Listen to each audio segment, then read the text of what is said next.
Soaps and detergents. इस session में हम लोग कार्बन एंड कंपाउंड्स के last topic soaps and detergents के बारे में बात करेंगे। देखिए, जनरली क्या होता है कि हमारे हाथ जब गंदे हो जाते हैं तो हम अपने हाथों को खाली पानी से धोने की कोशिश करते हैं। हाथ साफ नहीं होते, अगर कुछ ग्रीस या कुछ ऑयली स्टिक हो जाता है उस केस में तो हाथ बिल्कुल भी साफ नहीं होंगे। तो हम क्या करते हैं, उस केस में हम थोड़ा सा सोप लगा देते हैं या डिटर्जेंट पाउडर लगा देते हैं अपने हाथों पर। हाथ हमारे तुरंत साफ हो जाते हैं। इसका मतलब क्या हुआ कि जो सब्सटेंस जो डर्ट को रिमूव करता है that is known as detergent. अब डिटर्जेंट दो टाइप के होते हैं, सोपी एंड नॉन सोपी। तो लोकल लैंग्वेज जो हमारी एवरीडे लैंग्वेज है उसमें सोप डिटर्जेंट्स को हम सोप का नाम देते हैं, और जो नॉन सोपी डिटर्जेंट्स हैं उन्हें हम कहते हैं सिंथेटिक डिटर्जेंट्स। तो एवरीडे लाइफ में हम दो टाइप के डिटर्जेंट्स यूज करते हैं, that is the soap. Soap हो गया natural detergents, and normal detergent की फॉर्म में यूज होता है that is known as the synthetic detergents. Soaps और डिटर्जेंट जनरली कपड़े धोने के काम में आता है, हमारी बॉडी या सैनिटाइजेशन के काम में आता है।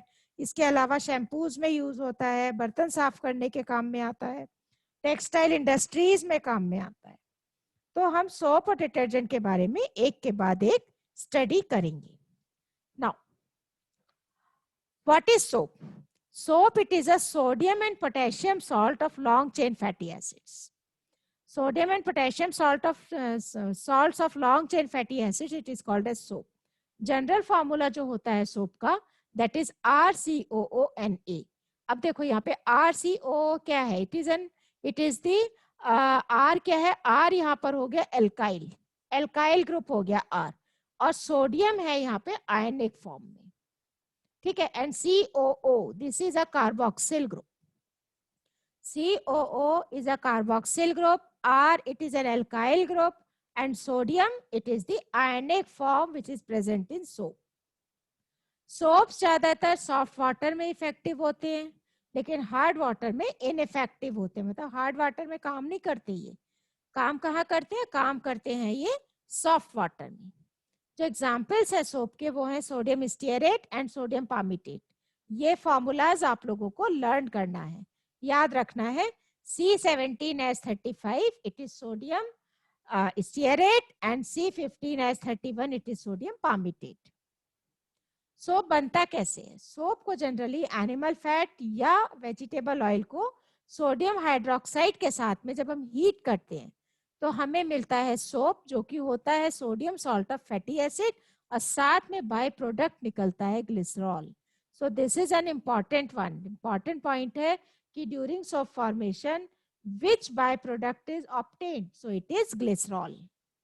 नाउ अब देखो, लेबोरेटरी में अगर हमें सोप बनाना है तो हम क्या करेंगे, हम एक बीकर के अंदर vegetable oil, generally castor oil लिया जाता है, उसको हम क्या करेंगे, उसको हम बीकर में ले लेंगे और हम कुछ ड्रॉप्स उसमें सोडियम हाइड्रोक्साइड की डालेंगे। सोडियम हाइड्रोक्साइड एल्कली है, सॉल्यूशन की फॉर्म में होगा ये। एल्कली का मतलब हो गया when sodium hydroxide it is dissolved in water then it is known as alkali, ठीक है। अब हम क्या करेंगे, इसको हीट करेंगे। हीट करने पर जो सोप है वो प्रेसिपिटेट होना स्टार्ट हो जाएगा, प्रेसिपिटेशन स्टार्ट हो जाएगा, नीचे बैठना शुरू हो जाएगा, और जो साथ में बाय प्रोडक्ट निकलेगा वो निकलेगा ग्लिसरॉल, ठीक है। अब इसके अंदर ये जो एक्टिविटी है जो हमने लेबोरेटरी में की थी, इसमें कुछ पिंचेस हम कॉमन सॉल्ट की भी ऐड करते हैं। कॉमन सॉल्ट का फंक्शन क्या होता है, कॉमन सॉल्ट जनरली जो सोप का प्रेसिपिटेट बनता है उसे बाहर आने में हेल्प करता है, ठीक है। तो सोप का जो प्रेसिपिटेट है वो अच्छी तरह से बन जाता है in presence of this common salt. Now अब देखो सोप मॉलिक्यूल का स्ट्रक्चर कैसा होता है। सोप मॉलिक्यूल का स्ट्रक्चर जनरली टैडपोल की शेप का होता है। टैडपोल जो हम लार्वल फॉर्म होती है फ्रॉग की, तो उसको कहते हैं हम टैडपोल। टैडपोल की शेप का सोप का स्ट्रक्चर होता है। अगर हम यहाँ पर देखते हैं तो एक लॉन्ग हाइड्रोकार्बन चेन है, ये साथ में प्रेजेंट है short ionic part. Long hydrocarbon chain it is hydrophobic tell, और आयनिक जो पार्ट होता है इट इज हाइड्रोफिलिक हेड, ठीक है। तो जो हाइड्रोकार्बन चेन है, ये लॉन्ग हाइड्रोकार्बन चेन है, ये जनरली अटैच हो जाती है सॉइल या ग्रीस के साथ में, या हम ये कह सकते हैं सॉइल या ग्रीस में ये सॉल्युबल होती है। और जो हाइड्रोफिलिक हेड है ये डिसॉल्व हो जाता है, सॉल्युबल होता है वाटर के अंदर, पानी के अंदर। एक बार फिर से हम इसका स्ट्रक्चर देख लेते हैं। सोप मॉलिक्यूल का structure, it is divided into 2 parts. First part is the hydrophobic tell, hydrophobic part long hydrocarbon chain की फॉर्म में प्रेजेंट होता है, ये वाला पोर्शन। और दूसरा होता है शॉर्ट आयनिक पार्ट जो कि वाटर सॉल्युबल होता है। हाइड्रोफोबिक पार्ट जनरली ग्रीस या डर्ट के साथ में अटैच हो जाता है, उसमें सॉल्युबल होता है। और जो हाइड्रोफिलिक हेड है ये वाटर सॉल्युबल होता है। Now what is the cleansing action of soap? Soap काम करता कैसे है? जनरली सोप और डिटर्जेंट में 2 पार्ट प्रेजेंट होते हैं, अभी मैंने बताया, hydrocarbon part and hydrophobic part. Hydrocarbon part जो हाइड्रोफोबिक होता है, हाइड्रोफिलिक पार्ट जो कि वाटर अटैचिंग होता है, आयनिक पार्ट होता है। तो जब भी हम कपड़ों के अंदर, मान लो हमने कपड़ों को डिप कर दिया वाटर के अंदर और हमने ऐड कर दिया उसमें थोड़ा सा सोप या डिटर्जेंट, होगा क्या? जो हाइड्रोकार्बन पार्ट है सोप मॉलिक्यूल का, वो अपने आप को लिंक कर लेगा किसके साथ में? ऑयल ड्रॉपलेट के साथ में। और जो आयनिक पार्ट है वो बाहर की तरफ ओरिएंट करेगा, बाहर की तरफ रहेगा और वाटर में, मतलब पानी की तरफ रहेगा और वाटर में सॉल्युबल रहेगा। ये एक स्फेरिकल स्ट्रक्चर बना लेते हैं the soap molecules and which is known as the micelle formation. Micelle formation it is important for your exam, exams में आता है माइसिली फॉर्मेशन, तो इसके बारे में अच्छे से आप लोग पढ़ लोगे, स्ट्रक्चर बनाने के लिए भी आता है ये। सोप माइसिली क्या करते हैं? डर्ट को पानी में डिसॉल्व होने में हेल्प करते हैं। अब देखो, जो ये हाइड्रोफोबिक पार्ट है ये तो अटैच हो गया इस ऑयल पार्टिकल्स के साथ में, ये ग्रीस के साथ में।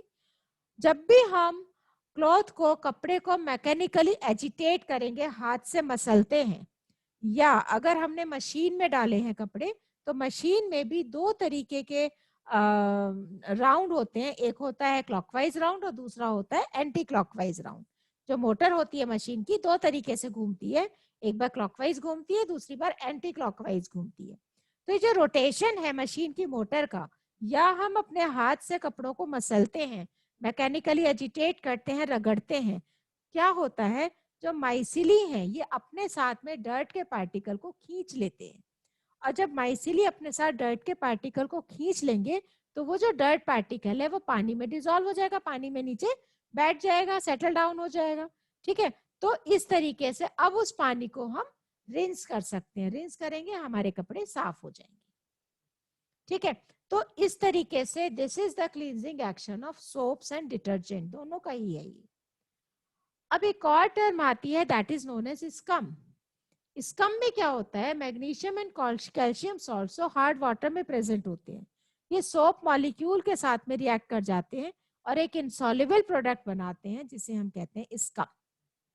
स्कम क्या है? जनरली लेदरी पोर्शन होता है, लेदरी पार्ट होता है और ग्रीजी होता है, जो कि सोप के क्लींजिंग एक्शन में ऑब्स्ट्रक्शन कॉज करता है, उसको क्लींजिंग एक्शन उसका होने नहीं देता। अब देखो ये किस तरीके से माइसिली काम कर रहा है। हाइड्रोफोबिक, हाइड्रोफिलिक एंड, ये हाइड्रोफिलिक एंड हो गया और ये हाइड्रोफोबिक एंड हो गया। इस तरीके से ऑयल पार्टिकल के साथ में अटैच हो जाएगा।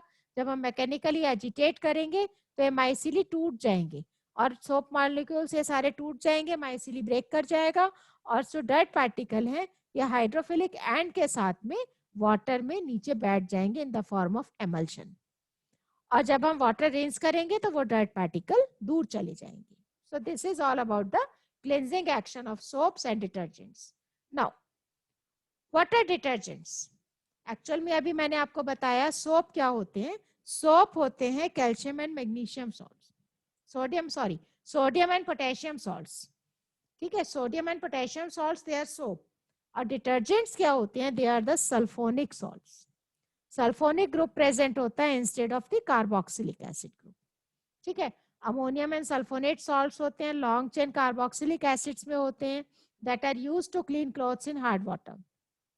डिटर्जेंट्स में सल्फोनिक एसिड ग्रुप होता है, कार्बोक्सिलिक एसिड ग्रुप नहीं होता। अब अगर हम ये वाला स्ट्रक्चर देखते हैं तो ये स्ट्रक्चर क्या है? यहाँ तक का स्ट्रक्चर, यहाँ तक का ये वाला स्ट्रक्चर, ये स्ट्रक्चर कॉमन है सोप में भी डिटर्जेंट में भी। डिफरेंस आता है इस स्ट्रक्चर में। ये क्या है, this is the hydrophilic and. Hydrophilic and soaps में होता है सोडियम एसीटेट की फॉर्म में, ये sodium salt of carboxylic group, लेकिन डिटर्जेंट में होता है sodium salt of sulphonic group, SO3Na। So this is the basic difference between the soap and detergent. उसके अलावा हार्ड वाटर में जो कैल्शियम एंड मैग्नीशियम कार्बोनेट्स होते हैं, सोप उनके साथ में रिएक्ट नहीं कर पाता, सोप उनको साफ नहीं कर पाता, उनके साथ में वो लेदरी सब्सटेंस बना देता है जिसे हम स्टिकी सब्सटेंस कहते हैं। और स्टिकी सब्सटेंस सोप को डर्ट को रिमूव करने में बाधा पैदा करता है, हेल्प नहीं करता, ऑब्स्ट्रक्शन कॉज करता है। डिटर्जेंट मॉलिक्यूल क्या करता है, इनसॉल्युबल प्रोडक्ट स्कम बनाने से बचा देता है और कपड़ा बहुत जल्दी साफ हो जाता है। इसीलिए डिटर्जेंट के क्लींजिंग एक्शन को सोप के कंपैरिजन में बहुत ज्यादा क्या माना जाता है, इफेक्टिव माना जाता है। तो इसीलिए जब हार्ड वाटर में अगर हम कपड़े धोने शुरू करें तो हम क्या यूज करते हैं, इंस्टेड ऑफ यूजिंग सोप हम यूज करते हैं डिटर्जेंट्स। डिटर्जेंट्स का यूज और कहाँ होता है, डिटर्जेंट्स का यूज शैम्पूज बनाने में होता है, दूसरे क्लींजिंग प्रोडक्ट्स बनाने में होता है, बहुत सारे जगह पर डिटर्जेंट्स का यूज होता है। अब देखो ये कंपैरिजन है सोप और डिटर्जेंट का, जनरली डिफरेंस फॉर्म में भी आ जाता है सोप और डिटर्जेंट। तो हम डिफरेंस लिख सकते हैं कि सोप क्या है, these are the sodium salt of long chain carboxylic acid, and detergents they are sodium salt of long chain benzene sulphonic acids. उसके अलावा नेचुरल रिसोर्सेज जो है सोप के वो प्लांट और एनिमल फैट है, लेकिन ये सिंथेटिक होता है डिटर्जेंट। पेट्रोलियम और कोल का ये हाइड्रोकार्बन है। उसके अलावा calcium and magnesium salts insoluble होते हैं वाटर में, सोप से जल्दी साफ नहीं होते हैं, लेकिन यहाँ पर डिटर्जेंट इनको इजीली क्लीन कर देता है। सोप स्कम बनाते हैं हार्ड वाटर में, लेकिन डिटर्जेंट हार्ड वाटर में स्कम नहीं बनाता। इसके अलावा सोप दे आर बायोडिग्रेडेबल, क्योंकि सीधा सा एनिमल एंड प्लांट फैट है ये, तो बायोडिग्रेडेबल होगा, लेकिन ये क्या है, ये सिंथेटिक है, तो इसलिए बायोडिग्रेडेबल ये नहीं होता। ठीक है। इसके अलावा कॉमन सॉल्ट का मैंने बता ही दिया आप लोगों को कि कॉमन सॉल्ट को जब भी हम सोप बनाने में यूज करेंगे तो कॉमन सॉल्ट का फंक्शन क्या है, ये जितना भी सोप बनता है बीकर के अंदर बनेगा, या हम बड़े बड़े कंटेनर्स में सोप बनाते हैं तो उनको प्रेसिपिटेट आउट होने में हेल्प करता है। सो this is all about the soaps and detergents, and this is the last topic of this compounds of carbon. उम्मीद है आपको समझ में आ गया होगा। मैं अपना डिस्क्रिप्शन बॉक्स में अपना फोन नंबर ऐड कर दूंगी, अगर किसी को कहीं पर भी कोई भी प्रॉब्लम आती है तो वो मुझे कॉल करके मुझसे एक्स्ट्रा एक्सप्लेनेशन ले सकता है, मैं उसको एक्स्ट्रा एक्सप्लेन करने के लिए रेडी रहूंगी।